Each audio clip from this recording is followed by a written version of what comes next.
আসসালামু আলাইকুম ওয়া রাহমাতুল্লাহি ওয়া বারাকাতুহু। প্রশ্ন করেছিলেন, কোন স্বামী যদি তার স্ত্রীকে তালাক দেওয়ার অধিকার দিতে না চায় তাহলে কি এটা জানিয়ে রাখতে হবে? এ বিষয়ে ইসলামী দিক নির্দেশনা কি?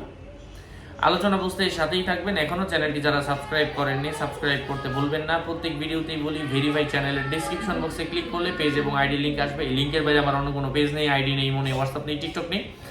নাম ছবি দেখে বিভ্রান্ত হবেন না। প্রত্যেক ভিডিওতে আলাদা আমি সাবধান করি, সতর্ক করি। সম্মানিত প্রিয় ভাই বন্ধুরা, তো যাদের এই আপনারা যাদের ক্ষেত্রে এমন হচ্ছে যে আপনারা আপনাদের স্ত্রীদেরকে তালাক দেওয়ার অধিকার দিবেন না, কাবিনের 18 নম্বর ওই ইয়ার মধ্যে লেখা আছে, আপনারা ওখানে নিষেধ করে দিবেন যে এটা আমি দিব না। এটাকে ওকে জানিয়ে রাখতে হবে না, ওটা তো ওই কাগজই বলবে যে আপনি কি দিয়েছেন আর কি দেন নাই, ওখানে লিখে রাখবেন আপনি, তাইলেই হবে। আর দেশীয় নিয়মে তো দেওয়ার নিয়ম রয়েছে, কিন্তু ইসলামী নিয়ম অনুযায়ী তো জায়েজই নাই। দেশের মধ্যে এই নিয়মটা বানায় আনছে, যেহেতু আনছে তো সেই অনুযায়ী আপনি ওখানে আগে থেকে না লিখে দিবেন বিয়ে করার সময়। তো ওখানে 2-3 জন জানলো এটাই যথেষ্ট। আপনাকে যে সবাইকে মিটিং করে জানাতে হবে বিষয়টা এমন না।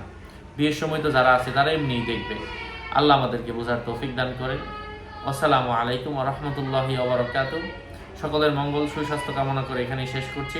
এমনই নিত্য নতুন আরও মাসআলা পেতে সাথেই থাকবেন। আসসালামু আলাইকুম ওয়া রাহমাতুল্লাহ।